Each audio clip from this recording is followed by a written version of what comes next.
Hello, everyone, and welcome to the Build Your Online Business Using Groove with me, your host, Nigel T. Best. And I'm here with my good man, Curtis, because we've got a bit of an interesting one. Something that we missed out on. We weren't really up to speed on.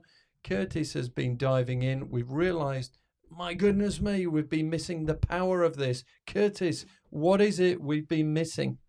Well, Nigel, it's called Schema Markup and it can be incredible for SEO on your website. You need to listen up, folks. But before we get there, here's an amazing thing. We were looking at our YouTube stats and we're getting lots of views. Thank you very much for that. But I think it was just over 90% of people haven't subscribed. So if you would you do us a favor, just hit the subscribe. Hey, no skin off your nose, but plenty of skin off our nose. No, that doesn't make sense, does it? It would really help. All right. It would really help if you could. And don't forget, share the episode, write us a review. I'm going to right now mention someone from the Groove Facebook group, and he said, "Hey, Nigel, I'd love the details of your podcast. What's it called? Where can I listen to it?" And so I said, "Look, we should be Spotify, Apple, all the major sort of podcast players." And I said, "Craig, that would be great.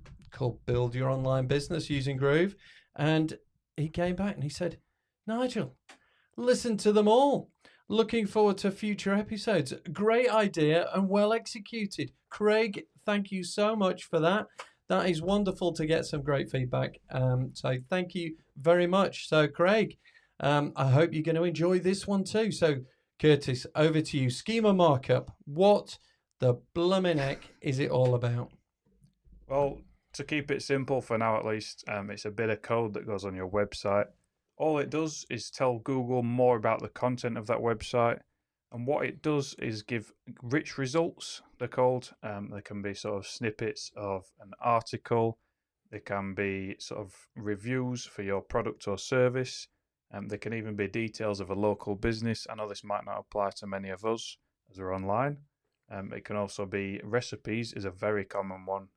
It can sort of give you the recipe on the Google search result. So that's all it does. It gives you the information right there, and it's very good for your SEO. Hold on. So your standard search term, you put it in, you get back a result, and you get like a heading and maybe 2 lines of text. Yep. Also, not a lot. What you're saying is this is when you talk about something that's rich, you mean something that's bigger, fatter, and better. Yep. Yeah. Rich in content, Nigel, essentially. Right. Okay. So, folks, listen up. If you want to get not only further up the rankings, so I'm assuming, I'm going to jump in here, Curtis. Does this mean Google likes you to do Schema Markup? Oh yeah, of course. All right. Massively. So so again, it always comes back to this thing about make other people's lives easier. And I know some people say, I'm not going to make Google's life any easier. Well, you need to, if you're thinking that at the moment, even momentarily, remember you're in business. Remember, Google is a free tool. You are leveraging the power of Google in order to enhance and grow your business. So be grateful, be thankful for it, because it's helping you grow your business. And the way that you do that is you say, "Thank you very much, Google. I'm going to play by your rules. I'm going to do these things. I know it enhances me because you like it, and you will sort of enhance me as a result of me doing a few things. So I'm quite happy to do it." So again, get yourself in that mentality, folks. Do not fight against these things. Turn it around and say, "Wow, that's amazing. That's free. How can I leverage that and take advantage of it?" So Curtis, you're going to tell us a little bit about, we've said it's super important, but how do you actually implement Schema Markup? Well, if you've got no idea, the best place to start would be to Google some examples, see what they look like, and see which apply to you the best. So there's a few different types, as I mentioned. You can get snippets of blog articles, recipes, local business listings, things like that. So get an idea of which of them would apply to your business. Then you need to sort of create the code. Now, this can be the complicated part. or you can just go online and use a free tool. There's a few of them, and we can link one of these in the description, in fact. I'm going to jump in here. I bet that you could probably, can you get ChatGPT to write it for you? Yeah, you can. I did some of that myself. Oh my goodness. Is there nothing ChatGPT, apart from making me a cup of coffee, Yep. there appears to be nothing, oh, and walking the dogs, there appears to be nothing ChatGPT cannot do at the moment. It is for wonderful things and for nefarious schemes. ChatGPT seems to be getting absolutely hammered. And we're here in the UK, and what we find is as soon as America wakes up, Yeah. the blooming thing just grinds to a halt. So America, if you wouldn't mind just having a few weeks off using ChatGPT, that would be great for us over here. Ideal. But yeah, so we need to write some schema markup code. Tell us more. Yep. I mean, if you've got an idea and you may want to do it yourself, you can. There's a couple of formats you can do. Generally, the most used one is in JSON LD format. But generally, you just want to use a generator tool. You basically just enter all your information and it gives you the code. It takes a couple of minutes. There you go. The fact that you said couple of minutes there just made a few more people breathe a sigh of relief, thinking, Yep. hold on, Curtis is now telling me I need to learn how to write code. Oh, no. But you don't. You don't. You have a look at these tools. Essentially asks you for a few parameters. So what you want to have in there, it kind of does it. All you can do, if you can, am I right in thinking copy and paste? Yeah, pretty much. Pretty much. If you can copy and paste, know which bit to copy and know where to paste it, yeah, then you are able to take advantage of this. So, all right, what else do we need to do? So we've got the HTML code. Where should we paste it? Yeah, so we've got this schema markup code from the generator. It's generally as simple as copying it and pasting it into the head of the web page that you're applying that to, whether it be a home page or a landing page.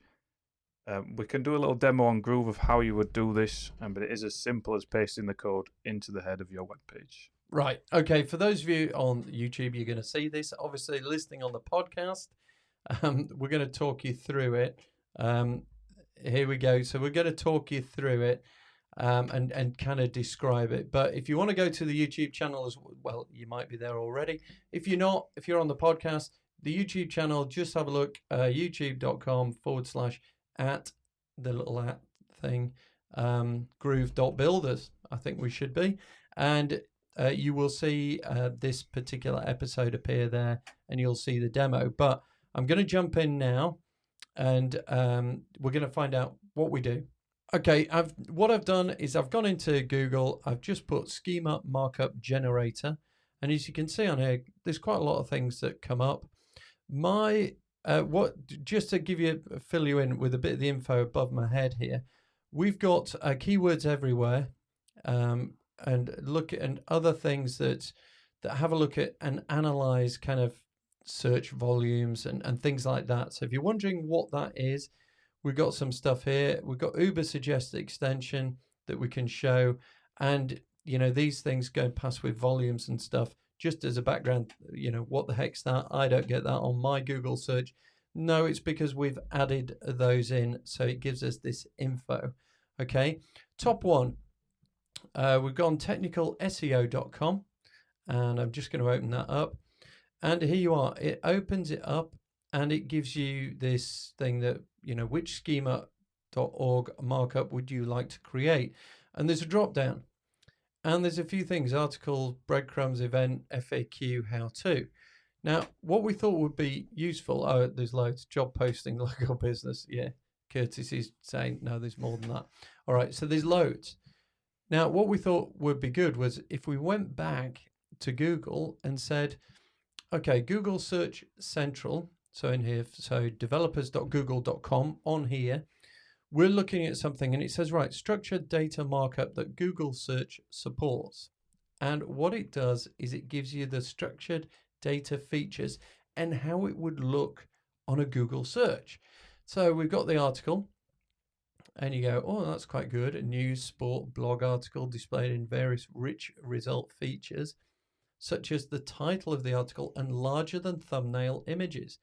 So it's almost like you're buying a bigger advert. So if you went to a newspaper and you got the small ads, if for anyone that remembers newspapers, the small ads at the bottom, a bit of text. Yeah, you didn't read that. The big one with a big picture up at the top, that caught your eye. So this is what you're doing here with Schema Markup. You're catching the eye. And there's another one here, a book. So book actions enable users to buy the book they find directly from the search results. My goodness me. That's a buy now button that they're giving you. A breadcrumb. Navigation that indicates the page's position in the site hierarchy. Okay, so it'll show groove.builders/build to get into our membership for 30 days for just $1. Don't forget. Then you've got a carousel. So rich results that display sequential list or gallery from a single site. So again, it's like, how you can go sideways and scroll across and see more and more images and things like that. So that could be useful. A course. So courses can include the title, provider, and a short description. Folks, this is making your presence on a Google search result look like you've paid for advertising. All right. Data sets, large data sets can appear in a data set search. You've got education, Q&A, employer aggregating, estimated salary if you've got some jobs that you're doing, events. Oh my goodness, it has like the date, it has the title, where it is, and it has a picture of the event. Fact checking, you can do that. So the question there is, the world is flat. And I love this. So the Flat Earth Society used to say they've got members all around the globe, which I just thought was brilliant. But there we go. FAQs, that's pretty good. Home activities, how to, image metadata, job posting, learning videos, local business. Boom. That's the one that has the little map. It has the call, the directions, the website. You've seen those. If you're thinking, how the hell do you do that? It's in here. This is how you do it. Logos that you've got in there. You've got math solvers. Oh my God. Movies, practice problems. So students, teachers, parents with education by adding structured data to your practice problems in maths and science subjects. Wow. Products, Q&As, recipes like Curtis was saying, review snippets. So somebody else's review could be up there. Site links, search box, software app, speakable, subscriptions, and video. All right, folks. I mean, Curtis, that is mega powerful, isn't it? So never mind. We've spoken it before about it here on the Build Your Online Business Using Groove podcast and YouTube channel. We've spoken about it before. SEO, the power of that, metadata. Flipping heck, this Schema Markup. It looks like we've just hit the steroid cupboard and we are popping muscles like nobody's business on that.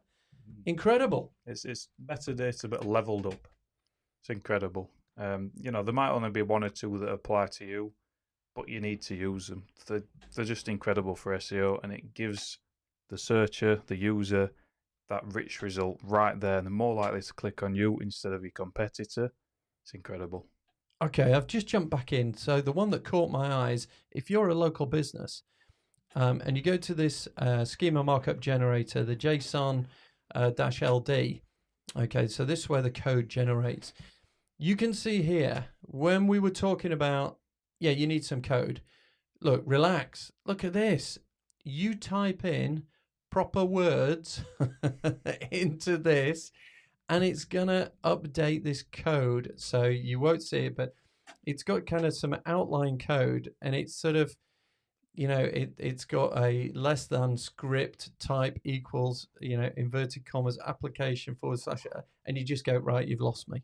But over on the left-hand side of this, you put your name in, you put your image URL, you put your URL, you put your phone, you put your price range, street, city, zip code, country, latitude, longitude, if you want, opening hours, departments in there. And all it does is this code generator just adds it to the bit of code, and then all you'll do is just click on that bit of code, and then where do we go then, Curtis? Talk us through it. Yeah, so it is literally as simple as copying that code you've got on screen. Then you're going to jump into your Groove account, go to your website. Nigel will show you in the demo in just a moment, but you're just going to paste it in the head of the web page where that data applies to, and that's it. It's done. It's applied to your page. Yeah, perfect, Curtis. Thank you. So I've jumped into the test account here. Am I going to settings? Yep, so the settings button on Here we the go. left. And this is where you've got the page, the site, the share site, export site, etc., and all these sort of things. So can we go to site settings on this? No, it wants to be individual to the pages. So you're going to go page settings, then SEO. Page settings, SEO. Then down to your metadata. Go to the metadata. That's not right. No. Right, start Right. again. So yeah, onto the settings on the left-hand side, Nigel. And then page settings, because it needs to be individual for your pages. And we'll go down to tracking codes. And in here we can see you've got a few fields. The top one is for including the head. That is where you'll paste the script code that you've copied from the generator. Okay, so there's 3 sections where you can put code: in the head, in the body, and in the bottom. All right, we're putting it in. It tells us to put it into the head. So if you can copy and then find this bit here in your Groove account, and as I say, it's pretty simple. Go to your Groove pages, open up your website, go to the settings on the left-hand side, page settings, tracking code. It will appear, and you just simply put the cursor into the head, including head section, the top one, and just click paste. And then don't forget to hit the tick, click save, and click publish for your website, and boom. Is that it? Is that it, Curtis? Have we managed to do some schema markup code generating sort of a magic? Yeah, just like that. I mean, that's now on there. There are ways to test it. So there's a Google tool that lets you test it and view the sort of example of the result. So we can do a little demo on that as well. All right, so I've jumped back in. Curtis, he said, open up another tab. So I've done one. I've put in rich results test. And the very first one is Google's search.google.com test rich results. Okay, so I'm going to click on that. What happens there is it says, does your page support rich results? And what you do is you enter the URL of your domain where you've just put the code. And don't forget, you've got to save that, publish it, give it a minute or two to filter through, sort of thing. Put your URL, your domain name into there. And once you've done that, hit the button that says test URL, and it will throw back something or nothing. Okay, and that's a test of it. I'm just going to ask a couple of questions. Curtis, can you have, we saw there's lots of different things that you can do, locations, all these various things, breadcrumbs and, recipes and Q&As and all the rest of it. Can you have more than one? Yes, you can have more than one per page. Google will sort of cherry pick the right one depending on the searcher's query. That is something that you need to experiment with. Just only use the ones that apply to you. There are some quite strict guidelines on the sort of rich results. You can search around on Google, find those, have a little read through, but generally you want the content to be relevant and it wants to be sort of what's on that page, basically. Yeah, again, don't be clickbaity, don't be stupid, don't promise something and then not deliver, okay? Because you get caught out. They're far too clever for the likes of me. So I'm not going to try and do it. Remember, you are trying to work in partnership with these massive organizations. Love them or loathe them. You're working in partnership for this because why? It's helping your business grow. So, Curtis, some great stuff, great insights. I don't know if you're doing that yet, folks. Don't know if you're using Schema Markup, but from this episode here in the podcast, I'm thinking you can't not do it, surely. So get out there and do it. And we hope that this episode has helped you build your online business using Groove quicker, faster, bigger than ever before. So I'm your host, Nigel T. Best, and I've been with... I'm Curtis, and thank you again for joining us. We'll see you again soon. Bye for now. Take care.